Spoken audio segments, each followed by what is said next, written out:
This is Vince Evans, author of No Educator Left Behind, and today we're going to be doing a mock interview. We're here at our school, and with me today I have, go ahead, Jolene Chapin, student teacher. Jolene does a wonderful job for us in third grade and is looking for some interview experience, so here we go. What we're going to do is we're just going to ask her some questions. Jolene wanted to make sure that you knew that she'd already been working with third graders all day long, which is, I don't know, she thinks she's looking a mess. I see no issues. Seems to be doing just fine to me. So anyway, we're going to go and take some things away. Before we start, I would just tell you that this was a real interview. There would be some other things that would have happened first. I'm going to go ahead and splash those up on the screen for you. Just take a quick look. And now we're going to go ahead and move on to some questions. So without further ado, here we go. Jolene, could you tell us a little bit about yourself? And when I say us, I'm going to go ahead and pretend that there are some other people with me. Normally, the interviews in this day and age are not a one-on-one setup. So could you tell us a little bit about yourself? Very high energy, enthusiastic kind of person. Definitely value my sense of humor. Mm-hmm. I feel like, especially when I'm working with children, it's laugh or cry, and it's just less energy to just laugh and brush off a lot of the things that happen. I really love being with kids. I do it for my own selfish reasons because I like it. You know, why don't you go ahead and tell me a little bit about why you've decided that you want to be a teacher? Again, selfish reasons. I tried really hard not to be a teacher. Right. I grew up with my mother is a teacher. She still is. And I saw how much work it was. I saw how much energy she put into it every second of the day. And then after school, she was still never done. It was always a million more things to do. And although we never went without, I also saw that it's not a super high income kind of position. Right. So I really fought it. I did not want to be a teacher. But the school I was at while doing my international finance studies, we had to do a lot of, I said it'd be community involvement and did a lot of different volunteer work. And I somehow always ended up doing volunteer work in schools and with children and with those kind of work groups. And I just kind of eventually came to the reality of I really love doing this. Good honesty, very refreshing. From someone who went through about 9 different majors before he finally stopped fighting education. Good, I'm not alone then. Absolutely. Okay. What would you say that your future classroom is going to look like? Organized chaos. Oh, okay. Do tell. Well, I feel like you never know what your classroom, what kind of room you're actually going to get. Mm-hmm. Especially, it's your first year, you go in and you might be in a closet. Sure. So I just feel like as long as it's warm and inviting and it has a good conducive learning environment, but is still organized and not a safety hazard. I know that I function at a higher level when I have structure and routine, right, and when I know where something is, and I can't imagine that students are any different. So although I want it to be fun and warm, I do like a little bit of the clinical organization. Yeah. So hopefully it'll be warm and inviting, and I think that's more important to me than the look of it is the feel of it. Sure. So how do you go about achieving that feel? When you talk about that warmth, that's something we can all strive for. How do you get there? I feel like the students, with their desks even, the way you group them, Mm-hmm. to let them know that this is the community. This isn't individual in lines of desk and rows and you're totally solo. You have the partners, you have your friends, you have your teammates. Right. I feel like that really goes to show a warmth of an environment. I don't want my desk facing away from them. Yeah. My desk isn't the center of the room because Lord knows I'll never be at it. Right. But I want my desk to kind of fit in with, not like it's one of their pods or groupings, but just kind of tucked away to where even when I'm sitting at it, my back isn't to them. I can still see all of them. They can still see all of me. And just that interpersonal space is shared without being on top of each other. So I guess that's the best description I can come up with right now. I'm not sure. I'm feeling the warmth. Okay, good. And he knows. Okay, so classic interview question here. What would you say that your biggest strength is? Biggest strength? My enthusiasm. My enthusiasm definitely carries me where my skills leave off. I'm willing to try new things, even if it means falling on my butt. And that's okay, because that's how I learn. That's just, I think of it the same way with the kids. They're not going to be fantastic at something the first time they do it. I can't expect that of myself either. Sure. But I'm more than enthusiastic and I'm more than willing, so I'll give it a go and just try. So I think that's a really good, important trait. Good deal. Okay, so flip things around now. Biggest weakness? My biggest weakness is my fear.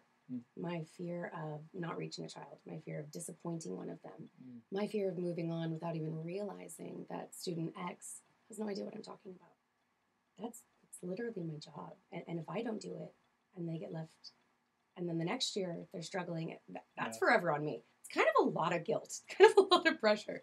It can be. And I know you're going to be a great teacher. Thank you. But that's something that great teachers do tend to carry with themselves. You can second guess yourself for a lifetime. You just got to give it your best effort and trust that you're doing the right thing. Can't beat yourself up over it. I'm still working on that letting it go phase. Okay, so let's move on to the next question. I would like to know a little bit about a classroom management strategy that you have found that works really well. That I've found that works really well. Yes. Just being, I guess, more down to earth with the children. It's not a dictatorship. Right. It's not a totalitarian regime. I don't need to scream at them and have them respond. And I just feel like when they know what I expect of them and that I care about them and that's why I expect it, I feel like they're more responsive. They're more eager to please. They want to please other than just constantly having harsh tones. Options, I also feel, are a really big part of that. My biggest management style is just giving them options. Sure. And not even in a negative tone, not the classic, like, you could sit here and participate or you can go to your desk. I feel like that there are no options in that statement. You've left them with nothing to choose. So just saying, if you want to come sit down here at the circle and work with your friends and that'd be fantastic. But if you feel like you need to be at your desk to feel safe right now, then you go to your desk. Either's fine, just let me know.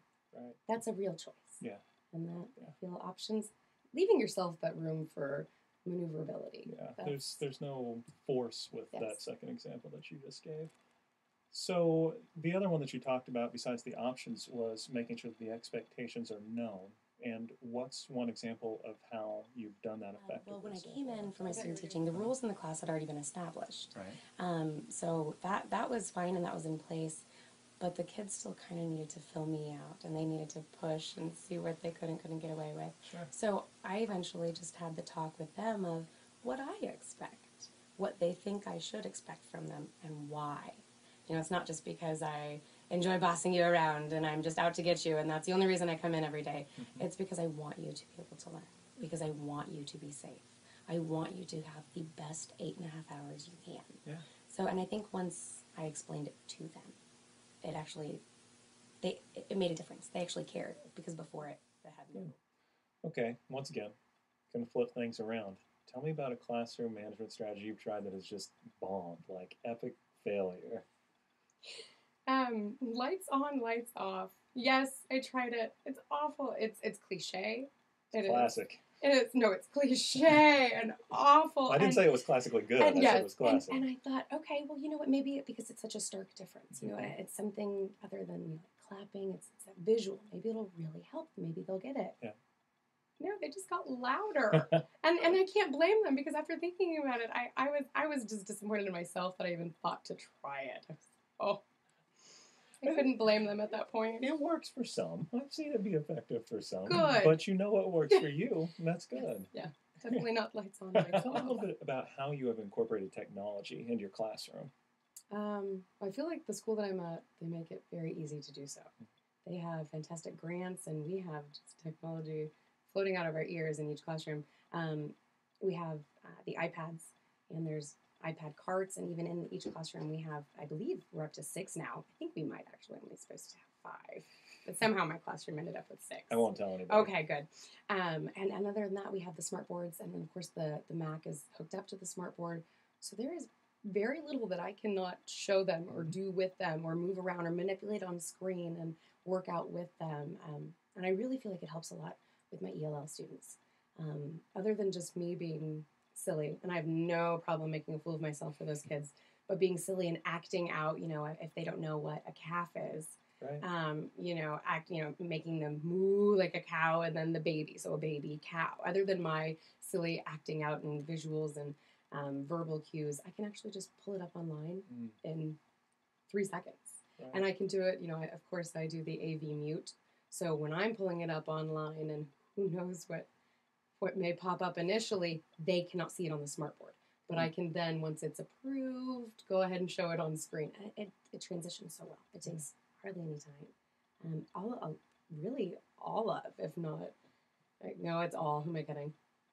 All of my different little teacher games that the kids love, when I trick them into learning, there's stuff that I found online that I've just downloaded and pop up, and the majority of them already have like a fun tutorial about it, and then they're ready to jump in. And with the iPads, all the different apps they have. I mean, I have 2 students during our MERP time working with vocab and their comprehension, and it's amazing. So when you're looking for those activities online, do you have a certain spot that you look? Are you just Googling things? How do you know what to Google for? How do you go about this? Start with the ones that you just hear a lot of from being in the field, and especially with my courses at Newman.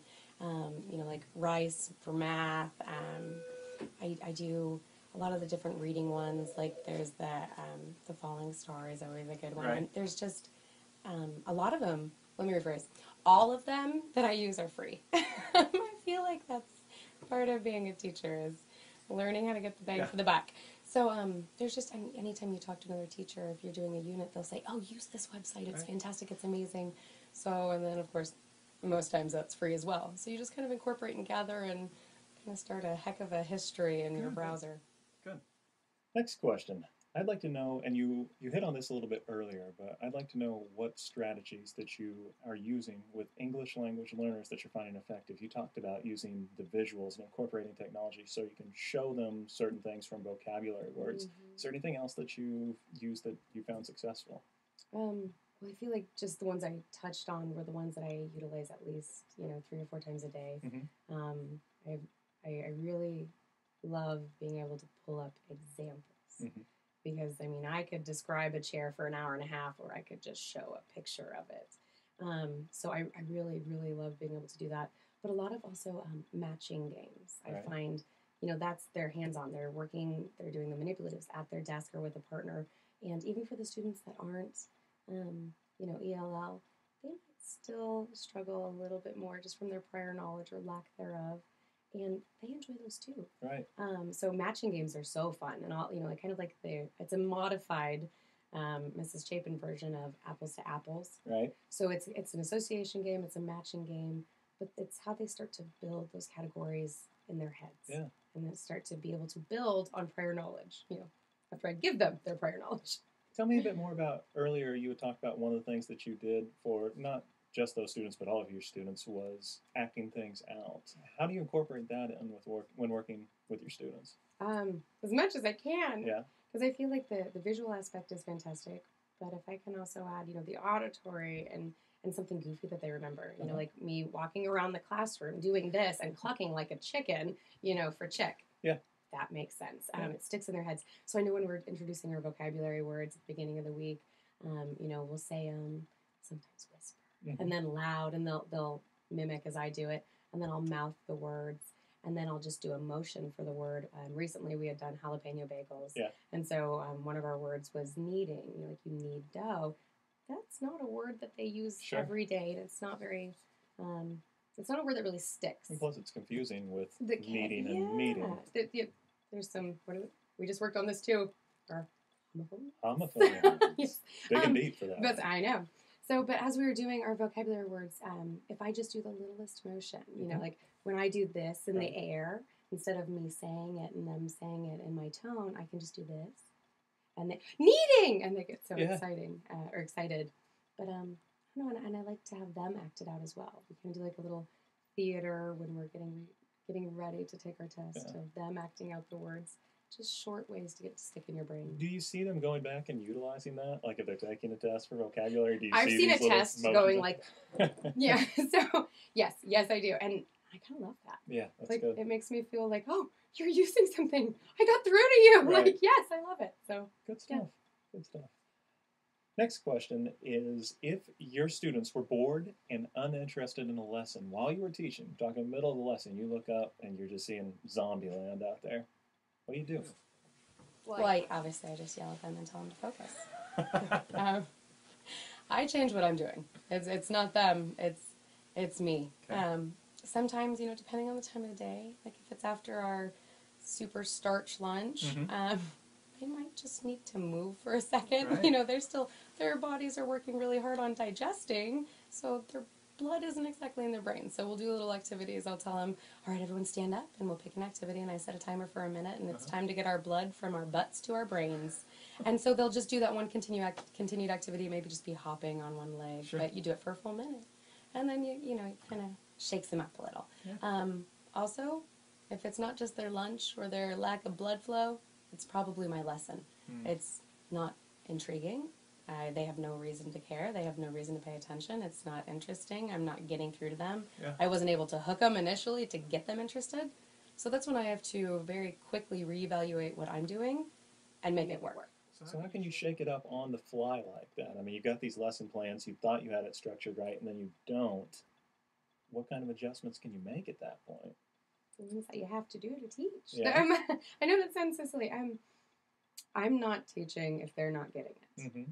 I don't need to talk to myself up there. So if it's we'll just say even a math lesson, we'll say, because that's first thing in the morning. So if they're still kind of waking up and they don't have a reason to care, whatever we're working on, somehow incorporate that into their life. Make it, why is it important to me? So we'll give an example of, okay, well, why do you need to learn how to subtract? Why do you need to know how many jelly beans you had before your sister came and stole them?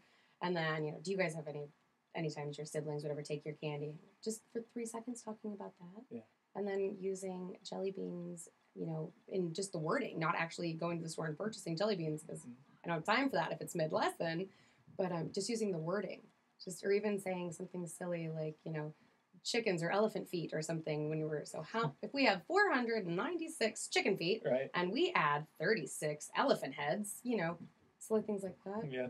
They pay attention. Yeah, the loss of jelly beans can make things relevant in a hurry. It's very tragic. Okay, what kind of reasons would you call parents for? Why would you call home? Tell me a little bit about that. Good and bad. Mm-hmm. I'd like to think that I'd call for more good than bad because, well, here, let me give a few examples first. Let me actually answer your question before I answer what I'm answering. I would definitely call if there was a continued problem, and not a problem to where it's disruptive, but a problem that I'm seeing. Something as far as a major personality shift. You know, this child is very down all of a sudden. I'm not calling to inform them to tell them to correct it. Right. I'm calling to, can you please help me? Can you tell me about something that may be going on? What's different? What are you doing at home that I could maybe try that's working and helping to bring this child back out of their funk? Not putting it on them, but how can we work together? I don't want to blame them. I need help. I mean, they see their child just as much as I do. Yeah. So we're kind of co-raising, you know? So I need help. And hopefully when, in doing that, they'll feel more of that connection and feel like they can come to me as well. Yeah. But also definitely for the good. When something good happens, I want to be able to just break out my cell phone and say, let's call your dad, or let's call your mom, or grandma, or whoever it may be. Because when a parent picks up the phone and it's, oh, this is Mrs. Chapin, I'm calling to talk about so-and-so. What's their first reaction every time? I just want to tell you how fantastic they've been today. They've been far surpassing all of my expectations. They've been kind and courteous, and oh, thanks, you know, and they get so excited, and that's something that the child gets to go home and they're praised for. Right. So. And they're not excited for just that minute. You got them. You got them for the rest of the year. When they know that you care enough to tell them when their child is doing good. Yeah. Also, I think anytime I can get them involved in something, you know, especially with parent-teacher conferences, you know, I know the little slips are sent home, and I know the secretaries are working their fingers to the bone trying to schedule everything. But even if I were to just call and to say, oh, hi, Mr. and Mrs. or, you know, X, I know we have them coming up. I just want to let you know I'm really excited to getting to talk to you, and I can't wait to hear what you think is, you know, happening or something that I can maybe improve on. Right. I'm really excited, so I'll see you soon. Just that little push, any incentive to get more parents to participate. Outstanding. Okay, so we've talked about a lot of how the classroom will work for you. What about outside of the classroom? What contributions would you see yourself making to our school or to our district? I think that kind of goes back to my willingness and my enthusiasm. Again, I'm willing to give things a try. So if there's a board or a committee or an after school activity or a particular like a science day, fun day, something Right. like that, oh, I'll jump in. I'm fearless. I may not be the best at it, but I'm willing to try. And also, I think that I think enthusiasm is contagious. And instead of being down about something, if somebody is just peppy and upbeat, that other people kind of take that and run with that as well. So even if I'm involved and I'm not maybe a cornerstone or no even close to what I'm doing, if I'm Sure. still excited and energetic about it, I feel other people could take that Yeah. and kind of build on it. Just for everybody watching, Jolene's got very much a head start on this since she is, in fact, student teaching at this school, and she could rattle off a half dozen different committees and events that she could be involved with. But those are things that would be real easy for you to do for an interview, even at a school that you had not worked at previously, by going and visiting the website and seeing what information you could figure out, looking at their calendar, just checking things out and asking around, and then you can lead in with that insight that shows, yes, in fact, I have done my homework. I've noticed that you've got such and such committee or activity, and if possible, I'd really like to be a part of that. It shows not only your willingness to get involved, but it also very much shows that you've done your research before arriving at the interview. So, big plus there. Jolene, we are going to go ahead and finish up with just one more question. I'm going to give you a scenario question so everybody can see how this works. This is becoming more and more popular in interviews where you won't just ask these more broad questions, but a specific, if this is happening, what do you do? So, what would you do if you're in class and one student just hauls off and hits another child? How would you handle that at that point? As soon as I pick my jaw up off the floor, Yeah. I feel like with hitting, it's just never okay. Mm-hmm. But teacher discretion is so important. Right. You know, I can understand if it was an accident, but in this scenario, or like, you know, like, oh, he touched me. Well, no, he walked by you and his breeze moved your shirt, you know. Yeah. But in a situation that you described where the child, I mean, gets up and has full intent Right. and intends to cause harm, that child is no longer safe, and I have a safe classroom. Yeah. So you will be removed, Mm-hmm. and not just the yelled at, the discipline, and all those fun things, you know, that you'd expect, but I want to talk about this. Right. What was that trigger? Where did that come from? Sure. What is going on?